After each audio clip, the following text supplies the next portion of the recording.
ನಾಲ್ಕನೇ ಬಹುಮಾನ 5 ಸಾರಿ ಇದ್ದಾವೆ. ಈ ತರನಾಗಿ ನಾವು ಬಹುಮಾನಗಳನ್ನು ಇಟ್ಟುಕೊಂಡು ಹಳೆ ಆಟಿದ್ದು ನಮ್ಮ ಪ್ರತಿ ವರ್ಷದಂತೆ ಈ ವರ್ಷಕ್ಕೂ ಈ ತರನಾಗಿ ವಿವಿಧ ಕಾರ್ಯಕ್ರಮಗಳು ಅತಿ ಚೆನ್ನಾಗಿ ನಡೆದಿದ್ದಾವೆ. ಸುತ್ತಮುತ್ತಲಿನ ಗ್ರಾಮಸ್ಥರು 43 ಟೀಮ್ಗಳು ಬಂದಿದ್ದಾವೆ.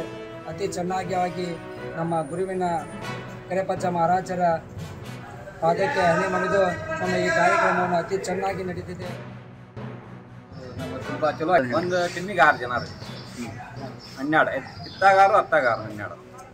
ನಾವು ಇಲ್ಲೆಲ್ಲ ಇಲ್ಲಿ ಬಂದು ಹೋಗ್ಯಾವ್ರಿ, ನಮಗೂ ಆಗಿಲ್ಲ. ಅತ್ತಾಗ ಇದ್ರ ಕಡೆ ಆಗ್ಯಾವ್ರಿ, ನಾವು ಪಡ್ಸಲಿಗೆ ಕಡೆಯವರಲ್ಲಿ ಲಕ್ಷಕರ ಹೊಗೆಗೆ ಬಂದೇವ್ರಿ. ಇದನ್ನ ಕಲಿತು ನಾವು ಒಂದು 6 ವರ್ಷ ಆಯ್ತು. 6 ವರ್ಷ ಪುರಾಣ ರೀ ಹೇಳ್ಕೊಡ್ತೀವಿ. ನಮಗೂ ಹೇಳ್ಕೊಡ್ತಿದ್ರೆ ಹಿರಿಯರ್ ನೋಡಿ ಕಲ್ತೇವೆ. ಗಾಳವರೆಗೂ ನಾವು ಈ ಪಗಡಿ ಪಂದ್ಯಾಟಗಳನ್ನು ಆಡ್ತಾ ಬಂದಿದ್ದೀವಿ. ಹಲವಾರು ಗ್ರಾಮಗಳಲ್ಲಿ ಪ್ರೈಸ್ಗಳನ್ನು ಕೂಡ ಮಾಡಿದ್ದೀವಿ. ಆದರೆ ಈ ಕಮಲ ಗ್ರಾಮದಲ್ಲಿ ಕೂಡ ಒಂದು ಹೋದ ವರ್ಷ ನಾವು ಪ್ರೈಸ್ ಮಾಡಿದ್ದೀವಿ, ಫಸ್ಟ್ ಮಾಡಿದ್ದೀವಿ. ಇಲ್ಲಿ ಅದ್ಭುತವಾಗಿ ಆಟ ಆಡಿಸ್ತಾರೆ. ಅಂದರೆ ಇನ್ನೊಂದು ಈ ಪಗಡಿ ಪುರಾತನವಾದಂಥ ಒಂದು ಅದ್ಭುತವಾದ ಆಟ ಇದು.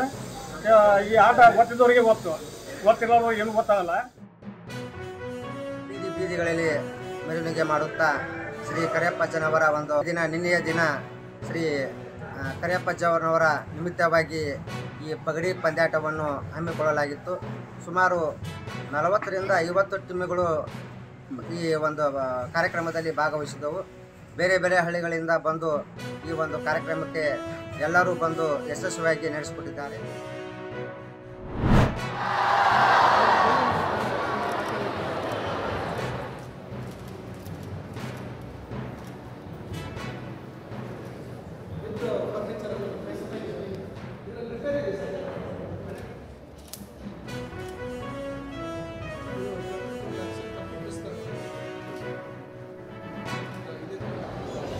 ಸನ್ಮಾನ್ಯ ಮುಖ್ಯಮಂತ್ರಿಗಳ ಆಡಳಿತಾಂಶದಿಂದ ಗುರುಮುಖ ವಿಶ್ವವಿದ್ಯಾಲಯದ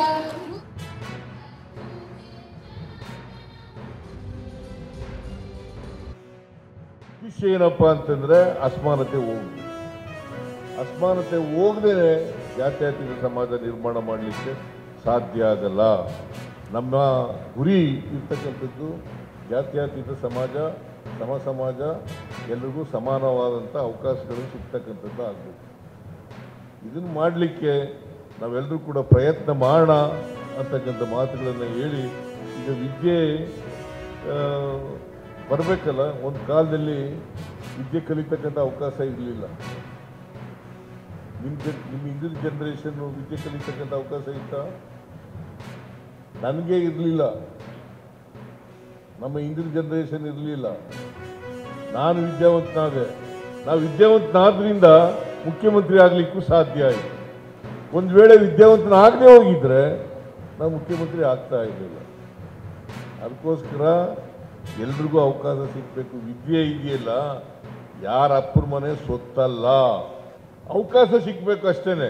ವಿದ್ಯೆ ಕಲಿಯೋದು ಕೇವಲ ಬದುಕಕ್ಕೋಸ್ಕರ ಅಲ್ಲ, ಸಮಾಜ ಬದಲಾವಣೆ ಮಾಡಲಿಕ್ಕೆ, ವೈಚಾರಿಕ ಮನೋಭಾವವನ್ನು ಬೆಳೆಸ್ಕೊಳ್ಳಲಿಕ್ಕೆ, ವೈಜ್ಞಾನಿಕ ಮನೋಭಾವವನ್ನು ಬೆಳೆಸ್ಕೊಳ್ಳಲಿಕ್ಕೆ, ಆ ಮೂಲಕ ಸ್ವಾಭಿಮಾನಿ ಜೀವನವನ್ನು ನಡೆಸಲಿಕ್ಕೆ.